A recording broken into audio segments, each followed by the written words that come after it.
Esta anécdota se llama Ollas, Maíz y Mantas. Siempre fueron conocidas como las Calderonas. Eran 3 hermanas solteronas que se dedicaban al indigenista oficio de fabricar tortillas de maíz. Y ese era el negocio de lunes a viernes.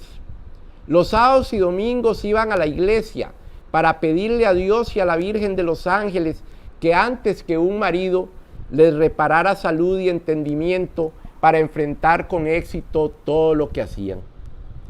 Desde luego que su negocio tenía competencia y a 175 metros de su casa estaba la suegra de Yeguasonta, que tenía una clientela nada despreciable.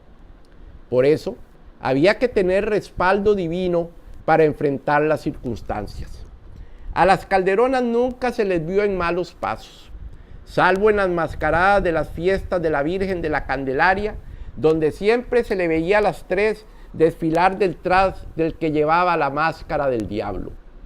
Una vez, un fotógrafo del pueblo retrató a las hermanas con el pisuicas y la foto quedó tan buena que se ganó un premio en un concurso de la Kodak. Luego, terminada la mascarada, se observaba a las hermanas disfrutando de algún tamal con café en la cocina del turno o sentadas en una banca de madera limpiando sus anteojos de culo de botella y esperando el bingo. Eran celosas de los árboles y de las frutas que había en el patio de su casa, y Dios libre a alguien se le ocurriera encaramarse por la cerca a robar alguna de ellas. Y peor le iba a quienes, mencionando su oficio, se los recitara en la cara. Todos los días se levantaban a las 3 de la mañana. La noche anterior se lo pedían a las ánimas benditas del purgatorio después de rezar un Ave María o un Padre Nuestro. Y a las 3 de la mañana las ánimas cumplían lo solicitado de forma natural, sin aspaviento alguno. Después arreglaban el maíz amarillo con ceniza y prendían los fogones con leña recogida por la quebrada de la cortina, donde colocaban las ollas para su cocimiento. Una vez cocinado el maíz, dejaban enfriar las ollas mientras se bañaban. Después las envolvían en unas mantas de blanco desteñido ya raídas de viejas y salían hacia el molino de don Juan Bautista Carvajal. La última ponía la olla sobre una piedra a la salida de la casa para ir a cerrar la puerta y asegurar el portón de la cerca. Ese día, a las 4:30 de la mañana, salieron las 3 hermanas de su casa, no sin antes persignarse bien para alejar algún peligro en el camino. Doblaron a la izquierda y en la esquina ya las esperaban los ladridos de los perros de los Méndez. Caminaron hacia el oeste cuidando de no tropezar en los picos salientes de las infortunadas aceras. Al llegar a la esquina de la pulpería de don Efraín, se toparon con una espeluznante escena que nunca habían visto en su vida de soltera. Por la calle, frente a la casa de Garzo, venía el señor Lagos vestido en traje de Adán. El grito aterrador de las hermanas fue unánime y ensordecedor e ingresó a las casas vecinas por el petatillo de las paredes. ¡El diablo! ¡El diablo! ¡El diablo! Frente a la acera de la pulpería quedaron en el suelo las ollas, el maíz y las mantas más raídas de los que estaban, mientras las Calderonas huían despavoridas de vuelta a la casa, respirando un aire con hedor a azufre.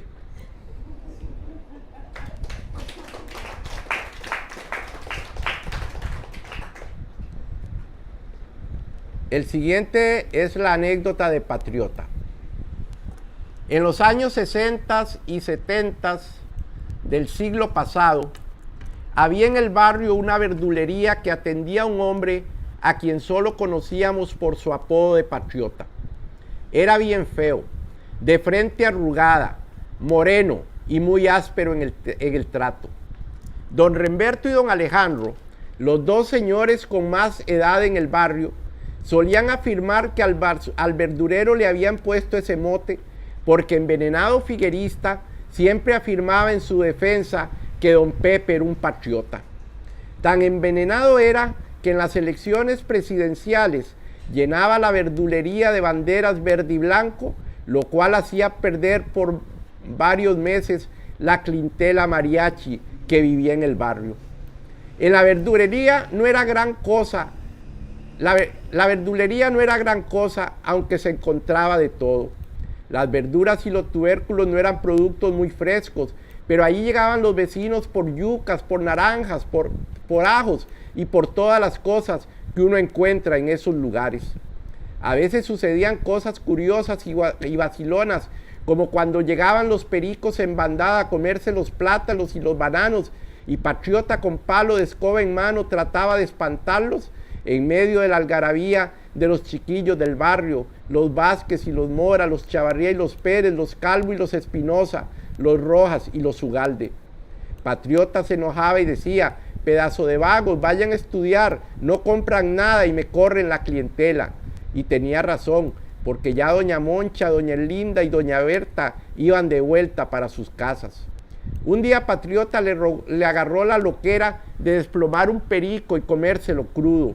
Aquello fue un escándalo en el barrio.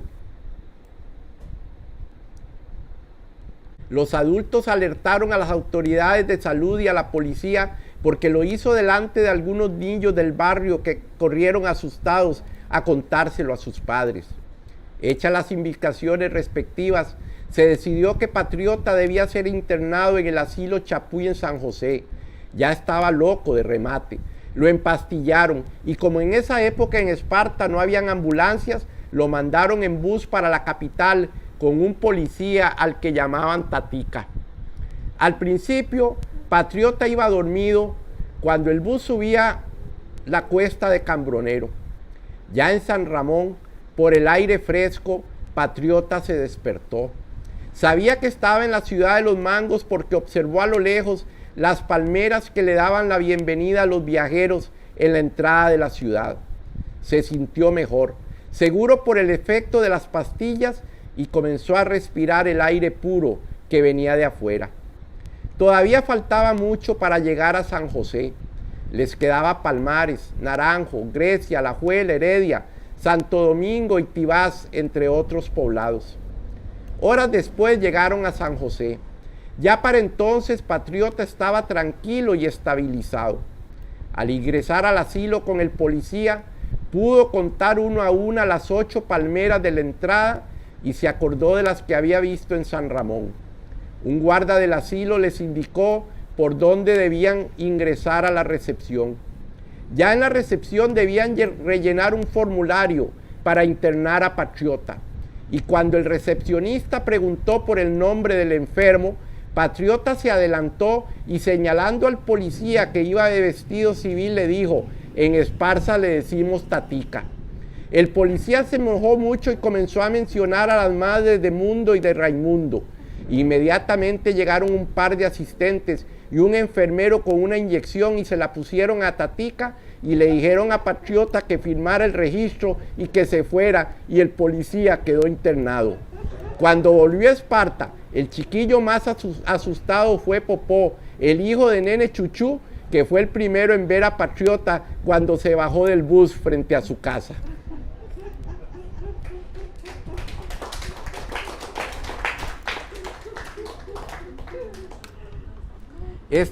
Esta anécdota se llama La Cabra Loca y es de la calle Real. Todos los años, en el mes de enero, Tronquito construía en el patio de su casa un pequeño redondel para que los niños del barrio sortearan un grupo de cabras que tenía a su haber. Para ello, usaban paños viejos, sacos de harina cortados a la mitad, banderas partidarias o pedazos de gangoche. Era el preludio de las fiestas de la Candelaria en la calle Real. Desde temprano del mes iba armando el redondel con varillas de bambú amarradas con mecate y contaba para ello con la ayuda de sus hijos, que como costumbre del pueblo eran llamados los tronquitos debido al pequeño tamaño de sus cuerpos. Durante una semana, los niños del barrio y de otros barrios vecinos disfrutaban de las corridas de cabras, de los refrescos y de los helados que les regalaba la señora de Tronquito y de las naranjas que apeaban de los solares vecinos. Por la calle Real, por la que otrora pasaron las carretas en la época republicana, cargadas de sacos de café a la estación del ferrocarril, para luego salir por Punta Arenas exportadas del país, por esa calle llegaban los niños a disfrutar del espectáculo. Por entonces, en enero, los niños gozaban de sus vacaciones escolares y entonces las corridas de cabras comenzaban a las 4 de la tarde para que el sol no afectara la vista de las cabras en medio de la diversión. Algunos niños, los más traviesos, aprovechaban las estopas de las naranjas para hacer guerra durante los intermedios de las corridas. El Tronquito mayor era el encargado de abrir el cabril por el que salían los animales al ruedo.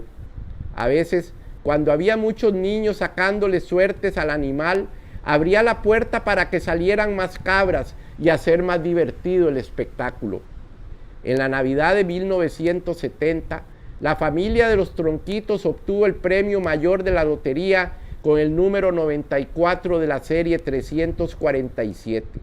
Aquello fue un éxito. La humildad de los padres y los hijos se vio reflejada en las páginas de la humanidad, de los padres y los hijos se vio reflejada en las páginas de La Nación que informaban de que los humildes garroberos habían pegado el gordo. En la fotografía, todos los Tronquitos aparecían descalzos. En el enero siguiente, como la familia tenía bastante dinero, el redondel fue una obra maestra de carpintería. Se lucieron. Hasta palco tenía para la familia y los invitados especiales. Adquirieron un equipo de sonido y entonces la música apareció por primera vez en las corridas de cabras. Ese día de enero comenzó la corrida animada por los pasodobles que entonaban los churumbeles de España. Y no se sabe cómo. A uno de los asistentes se le ocurrió bajar del palco a una agraciada niña que observaba el espectáculo en el tablado. Los bandidos carajillos la arrastraron por el redondel y la dejaron en el centro. El maldoso del Tronquito mayor soltó 2 cabras y una de ellas, la cabra más loca de la manada, casi le saca una costilla cuando le mandó una cornada a la niña que comenzó a pegar gritos. El padre de la criatura, al enterarse del percance, llegó al evento, mandó 2 tiros al aire y acabó con la corrida.